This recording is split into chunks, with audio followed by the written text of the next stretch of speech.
each of you who logged in probably has something similar resonating right now. It might be helpful to just speak it out. It seems as though some part of me is not agreeing with the choices my father made, while other part feels pretty compassionate and accepting. But right now, I want to give it a space for whatever experience my father chose for himself.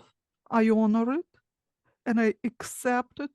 I'm just giving it space. I'm not going to ignore it, pretend it didn't happen. That experience happened, it has to have a place, it needs to be recognized. But I am me. My father is his own person. I have my own life. He made his own choices.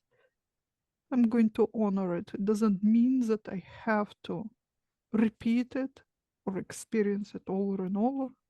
I just accept it. You have to speak it out loud, maybe a few times, like in different ways. Try, actually, try it. I was kind of doing that in my own way, but I like the way you did it. It's very like kind of clear cut feeling. And in some ways, like allowing yourself to acknowledge those things without, getting into the depths of the Your judgment is not even needed here. It is what it is. It might be the way it is, not even has any relation to you. It is what it is. and Doesn't matter how you feel about it. It's already there. It happened. You just need to let it be. That's when we resist those things, mulling it over, and you creating the blockage, not just within your body, and you do, obviously, it's painful, but also in those bloodlines that go through generations, you creating the blockage there, and instead of freeing it, allowing the space, now, because it's all locked up, it's going to manifest over and over and over.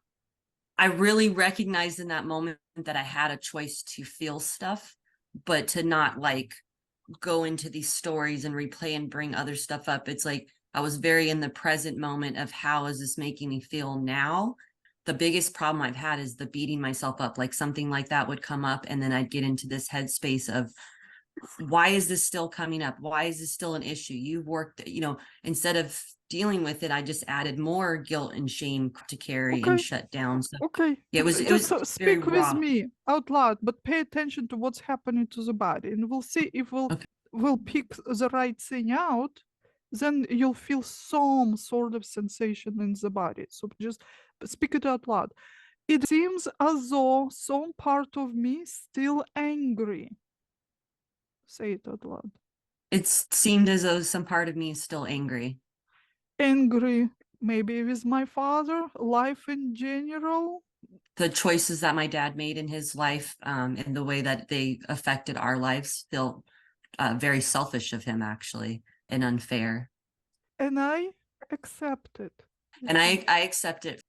I'm giving it space. I'm giving it space. It has the right to exist.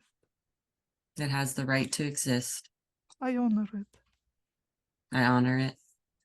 At the same time, one part of me is stuck, as though I'm still a little girl. It seems as though one part of me is still stuck as if I'm still a little girl, But I'm not a little girl anymore. but I'm not a little girl I anymore. am a grown woman. I am a grown woman. That's the thing is, like, the feeling part does feel like the little girl part, the, oh, dad abandoned dad. So that makes sense. But my mind, the part that feels like the angry part, I felt like I knew a lot at that age. And knowing what I know now, I could have handled it differently. So it's almost like there's two parts of me Okay. feeling the. One part of me now believes that I could have handled it better then, and I accept it. I'm giving it space. Speak it out. Oh, one part of me recognizes that I could have handled it differently, and I accept that, and I'm giving it space. I respect that. Right. Oh, and I respect, yeah, It just was part of my experience. I respect that it was part of my experience. And now that I'm adult, I can reflect on it, but I don't have to relive it. and re-experience. And It already happened. It's in the past. and yeah, now that I'm an adult, I can reflect on it. I don't have to repeat it or relive it because it's part of my past. It's in the past. Either way, it already happened. It's not up to me to do it over or undo it. Yeah, it's already happened. It's not up to me to undo it or redo it. And I accept it the way it is. I accept it the way that it is. I'm giving it space and I I'm giving honor it it. space and I honor it. I don't know about any of you. I have like things rushing through my spine and I have goosebumps. That's kind of what I had done. Like I had the thought of I can't go back to the past to change it. I felt that old rebellious, like younger me, and again recognizing where I got really rebellious, like you took your anger energy. And I had that thought of, okay, you're 40 though. You're gonna go mess up the rest of your life because you're pissed off of something that happened. Get in that logical space of it is what it is, it already happened. There's nothing you can do about it. So, but it's like in some ways suppressing it. So it was understanding that yes, it is what it is. I can't go back, being in gratitude for seeing it from this new place because I was allowed to have an emotion come up and feel that again, the pain part of the little girl in me, like being taken back, but then also having this young teenage part, seeing where I did things.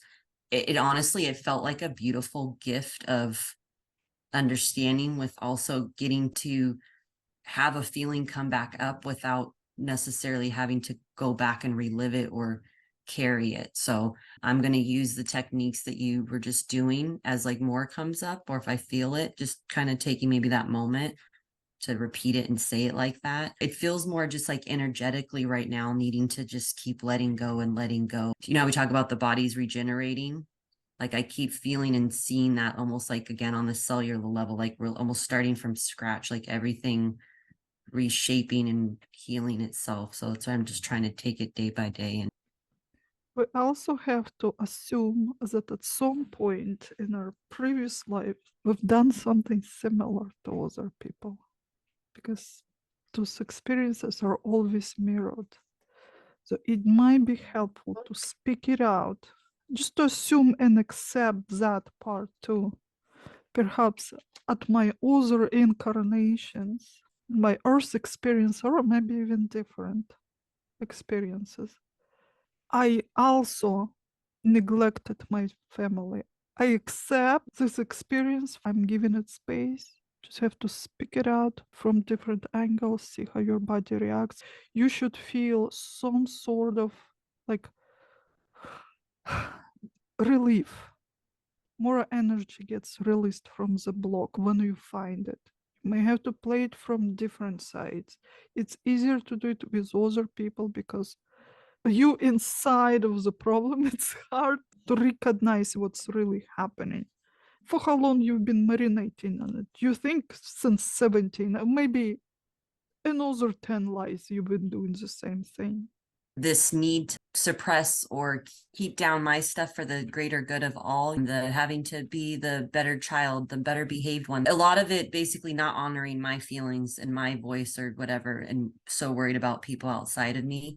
So it's just interesting how those things keep coming up, Okay, but then speak like it out loud, all of you ladies. I accept that one part of me is a monster. That part sometimes get angry, maybe even for no obvious reason. But that's okay. It's part of my life.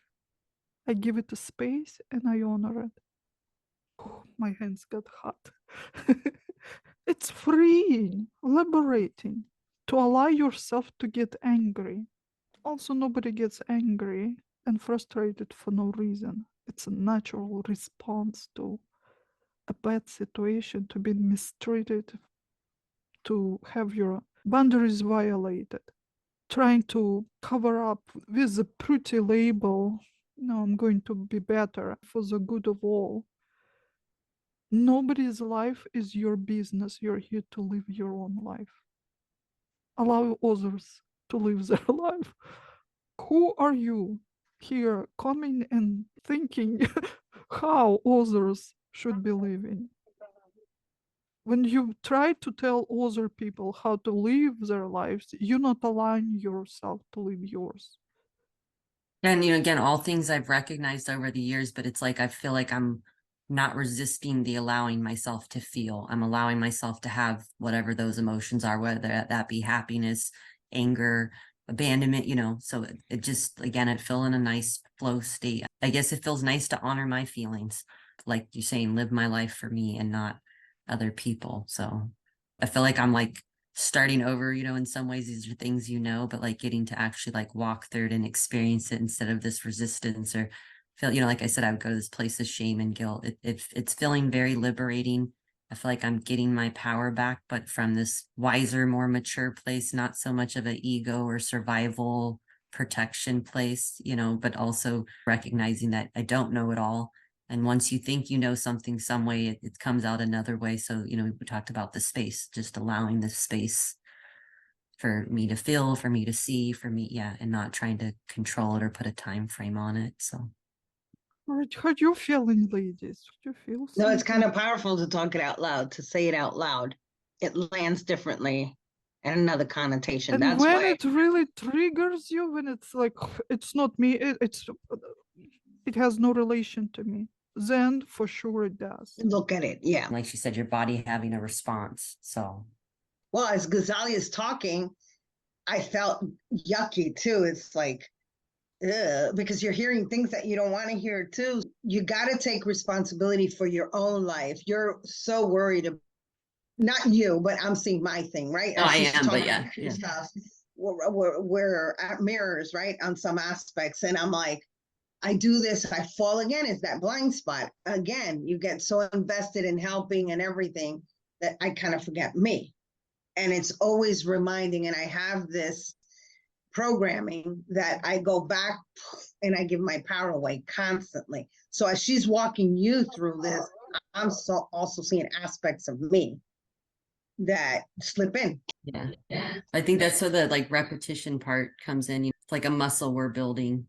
Well, it's so much programming that you got, to unpack all that stuff. Yeah, like the first cacao ceremony I went to, they showed me like going down this dark tunnel, like a cave with this little box, and I was like 5 or 6 years old. And I just started crying, and I didn't understand at the moment what the hell that meant.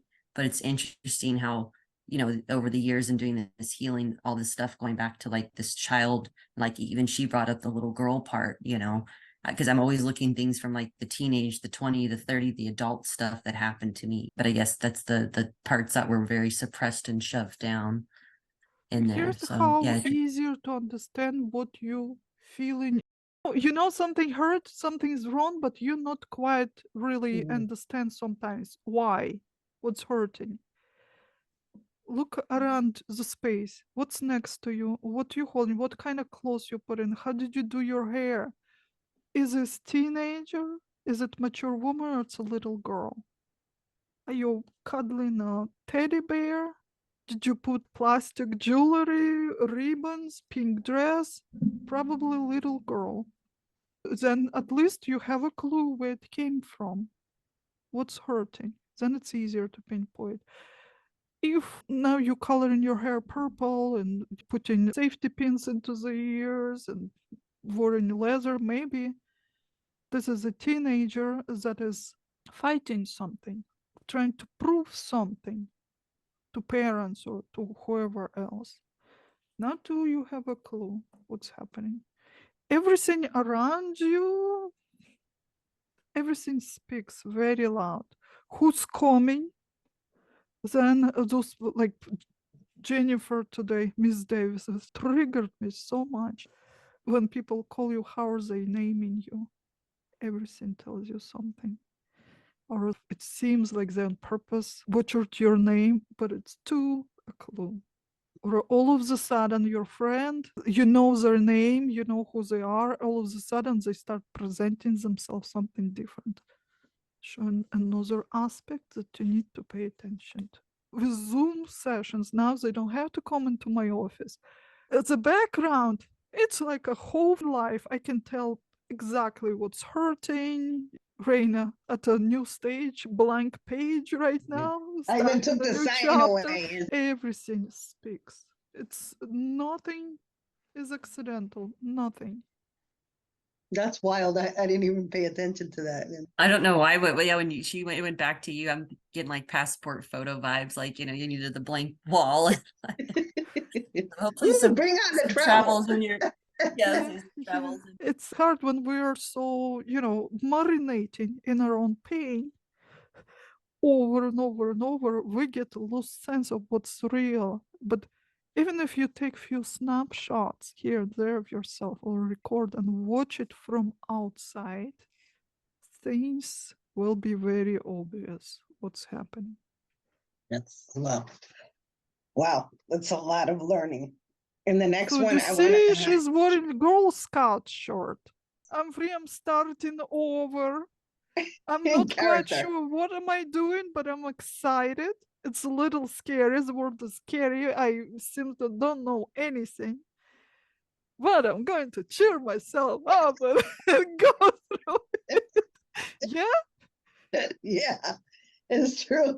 That is hilarious. yeah. That Why is, out of whole closet you've picked that short? I associate it with fun, like happy. I don't know. Yeah, see, and this one to me is like cozy and it's like loose fitting, but yeah, it feels nice and cozy. Yeah. So Exploration. nice. This is fun. White is repel. It's reflecting. I don't want to be bothered by. I'm protecting myself, and I don't want anything to come in from outside and affect me. That's White. funny because I love wearing white and I feel like empowered and I feel like I'm in my strength. But then like a lot of times if I wear black, I am in that space of like I don't want to be seen. I want you to leave me alone. Like I want to be that dark thing that you don't want to engage with. Black is protective, but it's also all-consuming. Oh. All-consuming.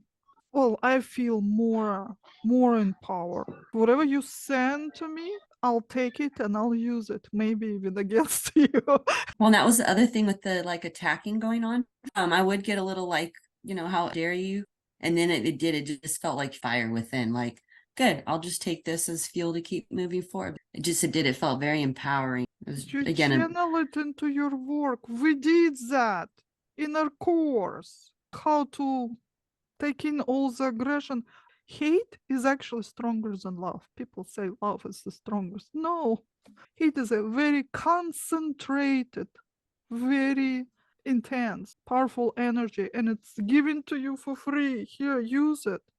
You just channel it into your work, fuel your projects,